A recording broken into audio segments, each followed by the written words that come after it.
Yo, what's going on YouTube? Kronos here, and welcome back to the PSO2 video.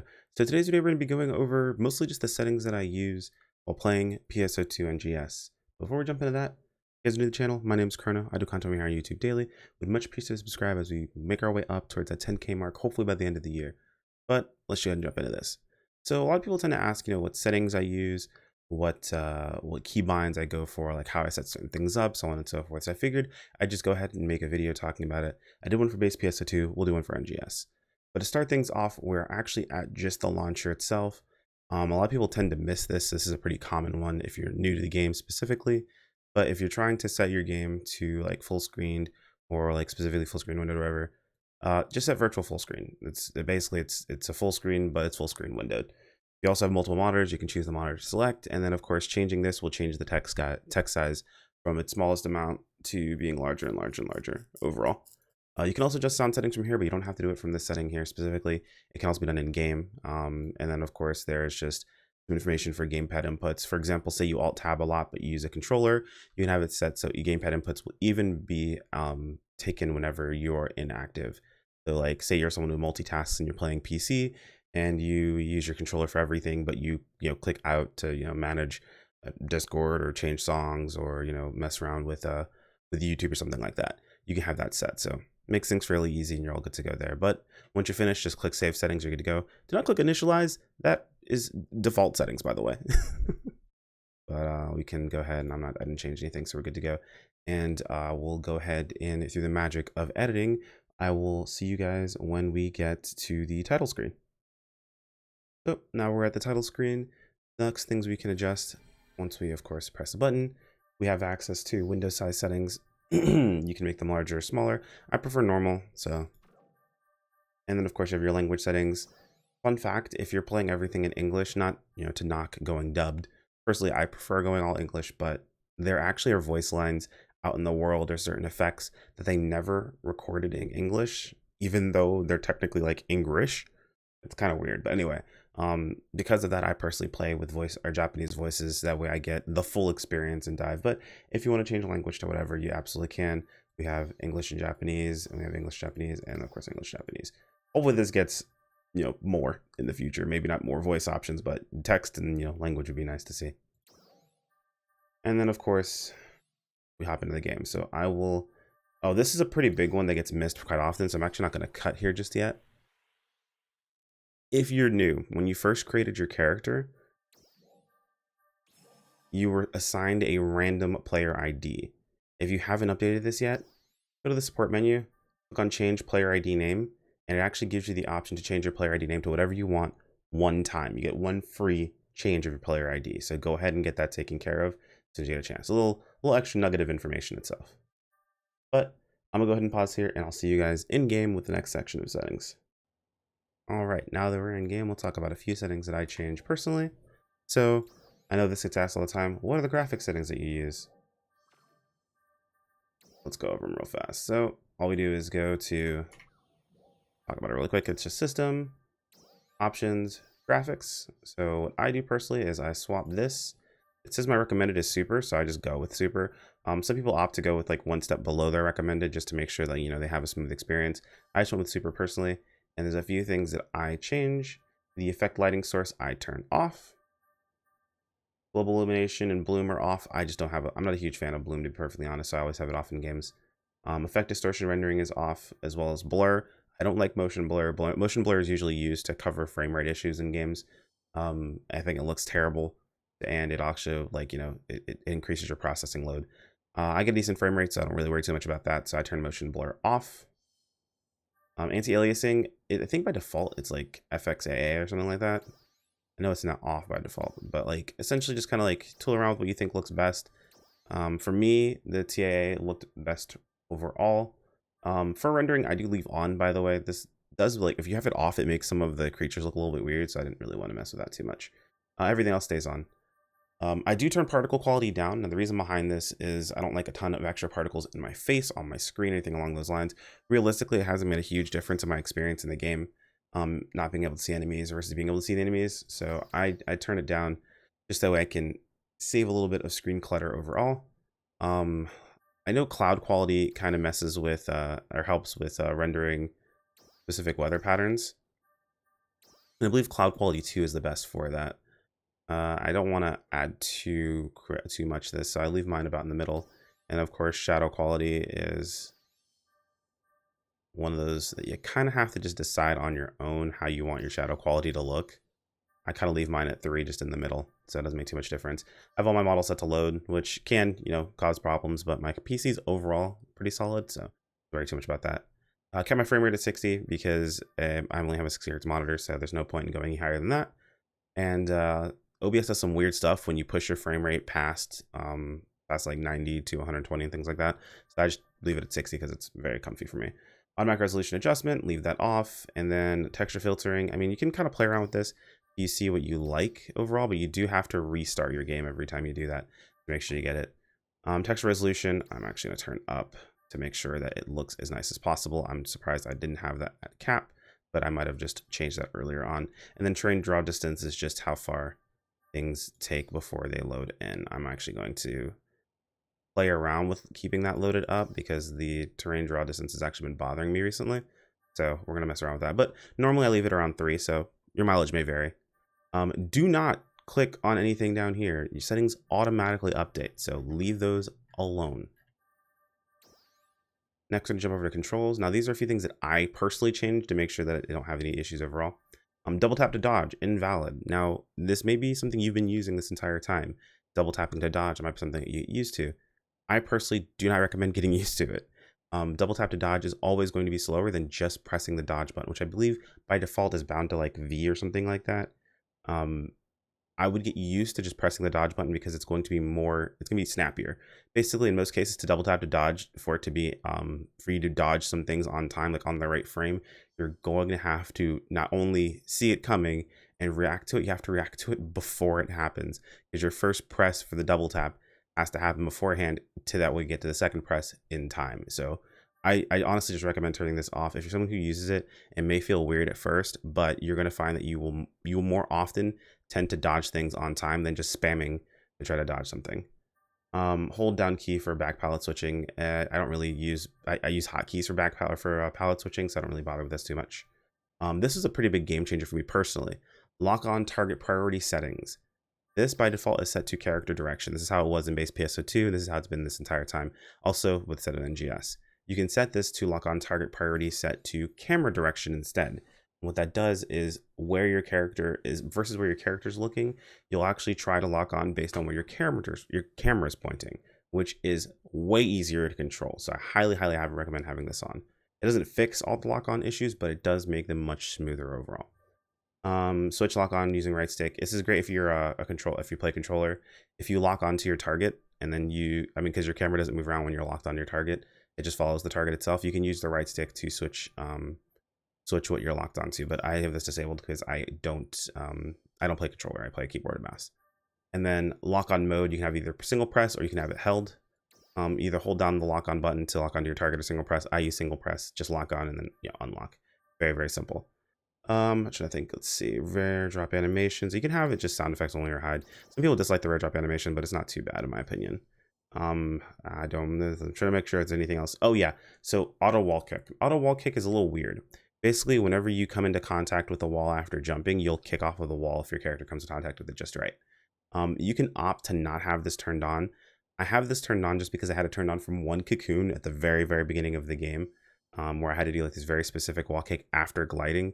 If you're finding that you're trying to wall kick after you glide, then you want to have this turned on auto because you just glide into where you need to wall kick and then you wall kick up and then continue to go forward. However, if you primarily find that you wall kick before you start gliding, having this turned off gives you a bit more control over it. So this is going to be one of those preference options. Go with what you personally feel like is going to work well for you. Diving attack with simultaneous buttons. You can disable this basically whenever you press space and your attack button together or jump and your attack button together. You'll do your diving attack. Realistically, I don't need this on because I have it set to my sub palette, which I'll show you guys in a little bit. And I think it's mostly it. Let me double check a few things. Login announcement I turn off.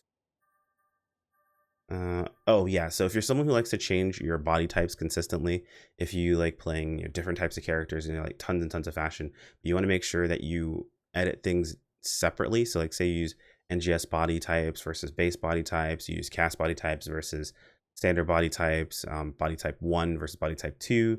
You want to make sure you have these both turned on. It's edit models separately. What it basically means is when you're using a different body type, it makes it so that way you don't actually change the other body type if you're editing one model. If you have these turned on, it means it's going to synchronize all the body types, and it's going to screw up a body type if you say are someone who plays a cast and then sometimes go fleshy. It's pretty common for casts. I know a lot of my cast friends make sure they have this, set edit separately. That way they have their fleshy look and their robot look separate. But this is actually set across all body types now, since you can swap around a whole bunch. Boss camera controls on. Basically it's the camera that happens whenever you have a huge large boss in front of you. You can have that turned off and not have it do that if you're not a fan of it. But I like it personally because bosses are kind of enormous, and I kind of want to be able to see as much as I possibly can. I wish we could have that boss camera all the time when we're fighting stuff. I don't believe there's anything else I specifically change. I've got sound stuff. Oh yeah, global sound. If this is an issue for you, global focus. Basically, you can make it so whenever you alt tab the game, the music doesn't turn off. If that's something that you deal with, having global focus sound on, or sorry, global focus sound. Yeah, I said it right the first time. Having that turned on makes it so that way you don't have that problem anymore. Whenever you alt tab, the music will still continue to play. I personally hide this. Everyone, honestly, it's up to you. Auto chats, if this is something that bothers you when people use auto chats, you can literally turn off other players' auto chats and NPC. You basically just turn off all that stuff. So auto chats can be completely hidden, totally turned off. Because I stream, a lot of my alliance likes to have conversations and things like that sometimes I just don't want on stream. So I have something that covers my chat usually. But you can also have it so your alliance chat balloons don't pop up. But I mean, sometimes you might miss things, so just be aware. That makes it so that way their chat bubbles don't pop up. It's just in chat here. It's a little bit more quiet, or a little bit more personal. All right, let's get into what people really want to see, and that's keybinds. And to show off keybinds correctly, I actually have to show you guys two things. So let me grab this here. So I'm someone who actually uses a Razer Orb Weaver. I actually came from playing console into PC. I used controller a lot, and I wanted something to transition into playing PC easier for myself. And to be perfectly honest, I both love and hate it, primarily because I love this product, but they don't make this new anymore. Like, I have to get them used from other people, and it's usually fairly expensive. And the new one that they do make, I'm not a huge fan of personally. So I might have to learn to transition. Grandpa's gonna have to figure it out, but we'll have to see. Either way, what this basically is allows me to have a thumbstick for movement, which I do, and then have access to all these keys up here. And just to give you guys some clarification, I'm going to show you really quick. These are bound to these two buttons here. You basically just pick what you want this to be as a keyboard function, and you rebind the key to it. So I've got this set for my movement keys, which I think is WASD. Yeah, WASD. Cool. I have this set to num key plus, which actually recenters your camera behind you. In situations where, I know this happened a lot in base PSO2, but I would fly up into the air, the camera wouldn't properly follow you. You could just press this button. I could press this button very, very quickly, and the camera would just recenter behind me. This is set to key 0. I usually leave something like a photon blast, something along those lines in that key itself.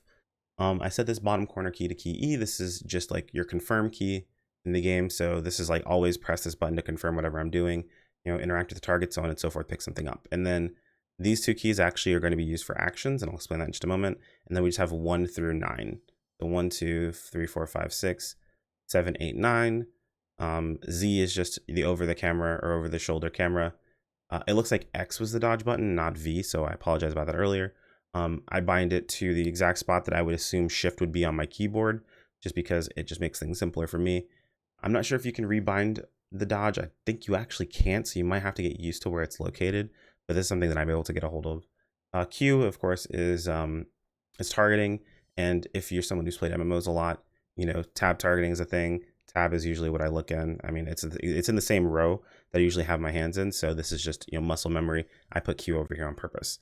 Escape is escape, and then we have just a couple of hotkeys, inventory, I believe, like map size change, big map, and then the quick menu. So this is what I use to play with very often. And then I'm actually going to also grab one other thing for you guys. I also have a Naga Trinity that I use for side buttons. So I have space bound here on my right hand or on my right thumb. Basically, it's just to mimic as close as I can to the feeling of playing a controller. Buttons were on your right hand and then movement was on your left.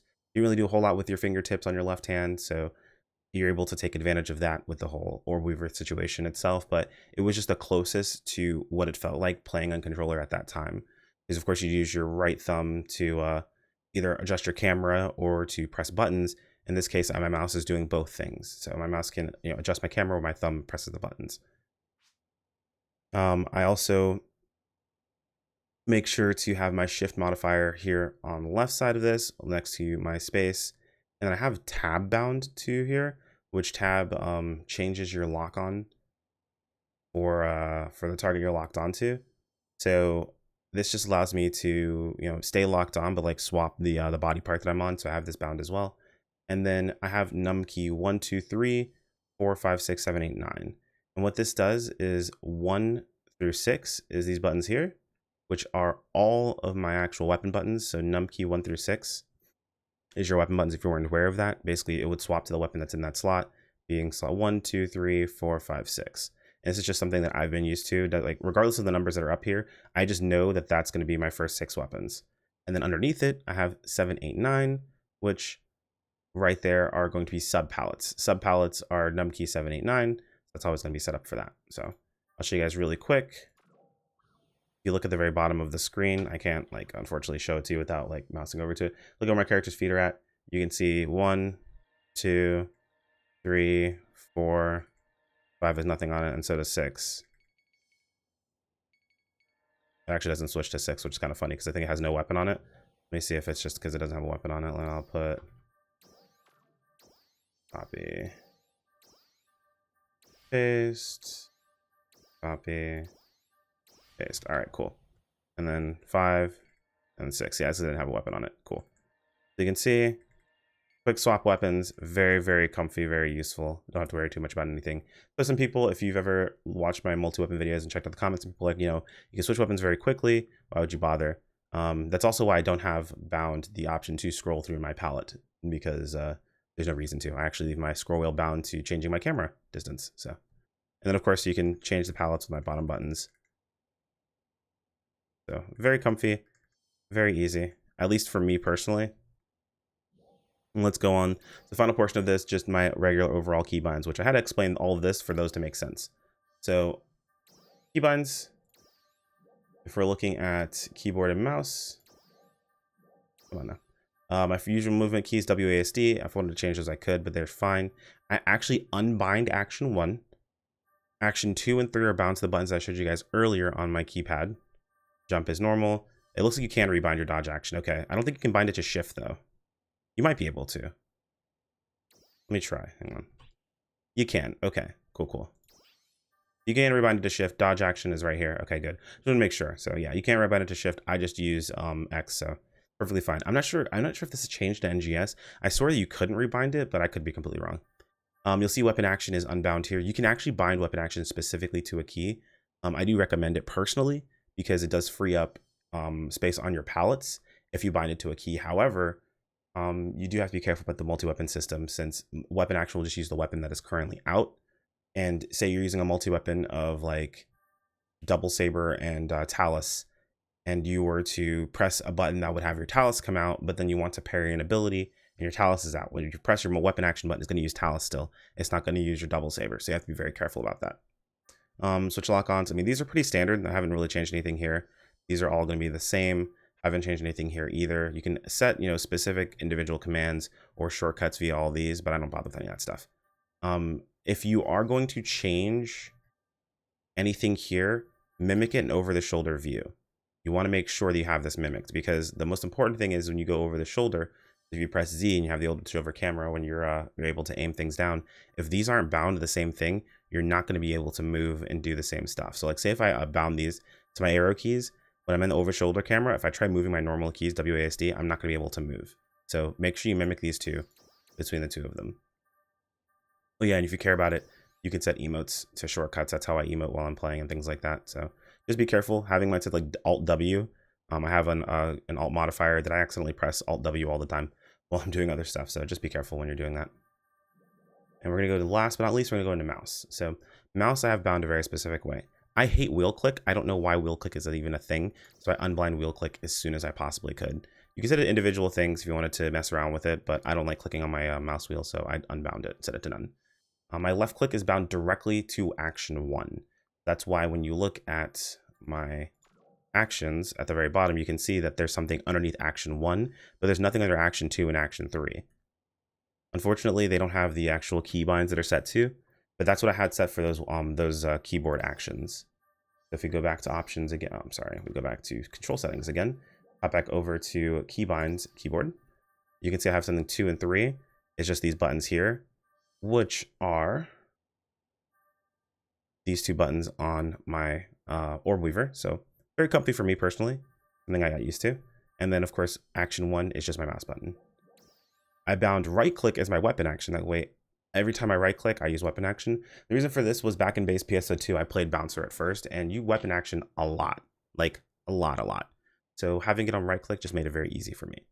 Some people opt to use weapon action on like a keyboard button, which you can, like I showed you earlier. You can bind it to a keyboard button from right here, but I prefer it on my mouse personally. Now, if you have a mouse that has more buttons, you know, the more buttons will actually show up listed here, like so side button 1 and 2 will still work. But I don't know if my side buttons are my top buttons on my Naga. I'd have to double check. And then of course I have my mouse wheel to set camera distance, because I don't need to worry about things like switching palettes or moving my camera up and down. Only camera distance matters for my mouse wheel. Plus, I play a lot of MMOs, and that's usually what your mouse wheel does. So for comfort's sake, that's usually what I just go with. And then while in a window, right click cancels. I'm actually gonna set right click to yeah, that's fine. Right click cancels. And then of course you can set these individual hotkeys when you're looking at stuff, next and previous tab, so on and so forth. Make things easy for yourselves. It just depends on what you're looking for. Again, after you decided on what you want to have set up, do not click any of these down here. It automatically saves. Just close it. And last but not least, I don't play controller personally, but you can rebind things on your controller. Keep in mind that if you're playing on Xbox controller or PS4 controller, I know the PS4 has extra buttons, the face, the touchpad that you can utilize. And there's some buttons that are bound you may not need. So if say you're playing on PC, you use a controller, you might be able to rebind certain things like from your menu, because maybe you use your mouse and keyboard for your menu, but use your controller for combat, which is totally fine. You absolutely can do. Have very minimal usage of the controller for like menu messaging or menu purposes, but then have your mouse and keyboard to cover all the rest of Slack. But that is going to be up to the individual player. You'll have to decide on how you want to do that. But that really covers it, guys. That's pretty much how I have all my binds set up, how I have all my settings set up in PSO2 itself. Hopefully this helped out someone. I know some people have been asking me about it. People ask about it pretty much every time I play, how I'm actually playing. So, but at the end of the day, how you set things up is up to the individual. It's no real right or wrong way of doing this. As always, guys, thanks for watching. If you have any questions, feel free to toss them in the comments below. I know this video was a bit longer. I try to keep them as short as possible, but I wanted to make sure to cover everything in one video and not have to go back to it again. If you're new to the channel, don't forget to subscribe if you want to keep up with content. Make sure to click on the bell icon. And if you want to be notified of videos, as well as community posts, or if you guys want to just keep up with us directly, feel free to join us over on Discord or follow me on Twitter for notifications via those 2 avenues. Thanks so much for watching, guys. I'll see you in the next video. Take care. Peace out.